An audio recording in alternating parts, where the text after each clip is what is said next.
Well, hi there, students. What you're looking at now is what's called a screencast, basically a short instructional recording. This will be the way that you receive 90% of your instruction in this class, while the other 10% comes from what happens in the class directly from me through live demonstration. So screencasts are designed to be very short yet compacted, full of information, and this allows you to go over and watch and rewatch the video. Now your quizzes, tests, exercises, and lab assignments, they're all directly tied to the information that you get from the screencasts. For example, if an exercise asks you to blend from a pressure 3 value into a pressure 2 value using a soft edge, you won't understand what the heck that means, let alone even be able to attempt the assignment, because you have not studied the screencast. You'll learn specific terminology, concepts, techniques, and your grades for the assignments will be based on the evidence of the use of all of that in your work.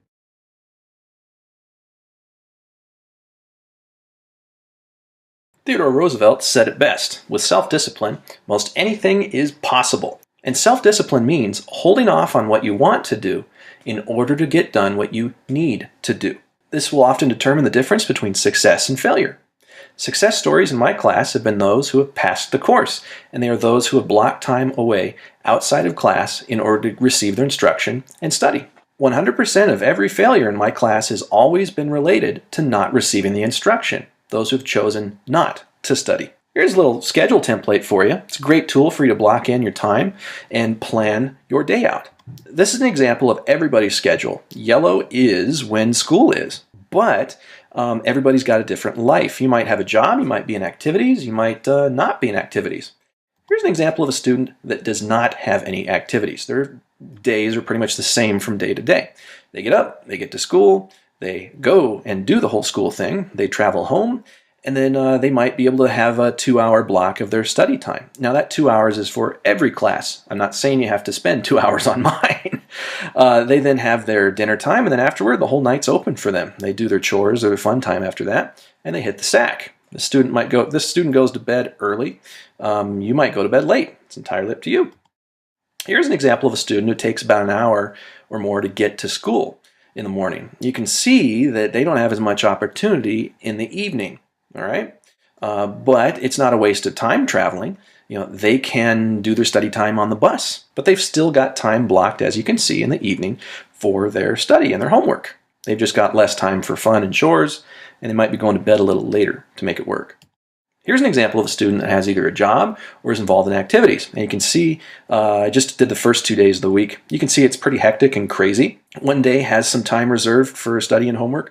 The other day does not. This might be you as well. On Monday, the student has like practice or an activity right after school. They then travel and they get home, they have their dinner, and they do their homework and they study at home. And they probably have less time for fun, but they hit the sack at a reasonable time. But on Tuesday, they might be traveling to a game. They then have their game, and then they got to travel back from the game too. But they have less time available. To make it work, students are just like this. They're just going to have to slip their homework time in whenever they can, and then make the best use of their weekends.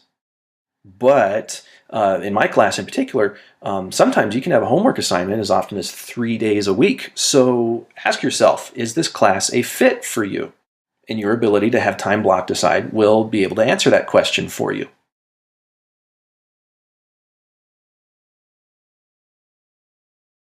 All right, now watching the videos is way different than you would think it would be. Approach these videos not as you would an average YouTube video, but approach it for study, which means you'll need to do some things in order to prepare before you watch the video. You'll also need to do some things during the video. All right, so here's how you do it. For starters, find a place to study. Get rid of any distractions that you have that might take your mind away from the task at hand. All right, prepare yourself to watch these videos at least 3 times. Now at your study station, you probably want to have a big old jug of water because that keeps your brain lubricated. You'll need a notebook and a pen or pencil. You'll also need the device that you will be receiving your instruction from. Watch the video straight through from beginning to end without pausing the first time. This gives you the lay of the land, so to speak, and it kind of gives you an idea of where all the information's at. Now, the second time you watch the video, this is where the actual study happens. Pause, and you'll be pausing and writing and watching. Pausing, writing, watching, and so on and so forth. Pause it, write it down, and then keep going. Try to extract as much out of a video as you can. You'll know that you've done a good job taking notes if you've got at least a full page. Now, the information in my videos won't be in your face sometimes. It might be spoken, it might be shown, it might be spelled out, but either way, it's up to you to find that information. So if you look at your notes at the end of a video and you have less than a page, you'll need to go, uh-oh, I didn't do it right, keep going. Now, I recommend that you watch it a third time. That's to mop up any thing that you might have missed.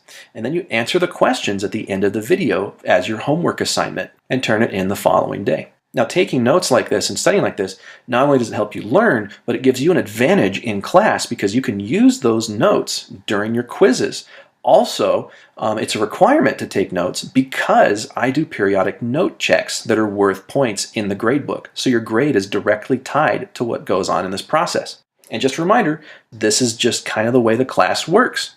If it's not a fit for you, feel free to transfer. There are other ways you can get your fine arts credit. You'll find the beginning of the year to be a little bumpy if that's the case. But most of my students who are students and they want to learn, they adapt. They bend themselves around school. And the screencasts eventually become easier for them to do later on. Now, this is 25% of your total grade in this class. But here's the thing. If it's 25%, that means I can do everything else, right, Mr. V, and get a 75% C and still pass?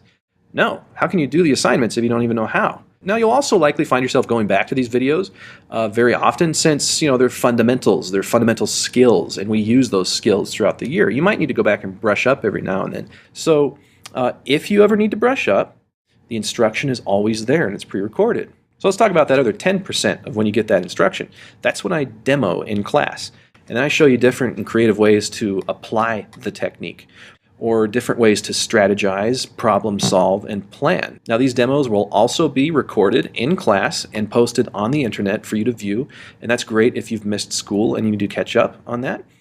You can simply just find that demonstration on my YouTube channel. Now, everybody in this class should have an easy A with such support at their disposal. What other classes do you have where all the instruction is recorded for you? You can go back and relearn it if you're fuzzy and easily ace everything. But are you willing to take the time to do so?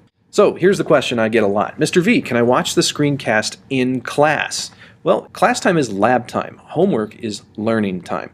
So if you're caught up on your work in class, and by caught up I mean at pace, and because you've maybe worked ahead a little bit, if you're at that stage, then I don't have a problem with you watching a screencast to brush up. There's nothing wrong with that. That's why the computer's over there. But if you did not watch the screencast at night, as you were assigned to, and, oh no, I need to get my screencast watched and answer those questions, no, you may not do that. You will do that outside of class on your own time, because you're not studying the screencast. You're trying to answer the questions really quick so you can get the points. It's not the purpose of it. That's how you get your instruction. You can come in during your advisory. You can watch them on your cell phone outside of my class time. You can also watch them on a computer in study hall, but you will not watch the screencasts in my class if you have not watched them yet. And it's because of the flip model that the failure rate in this class has been slashed in half. So it works. You just have to do the work. So make wise choices with your time, remain on task and at pace, and you will have success. Now reach out and grasp your success.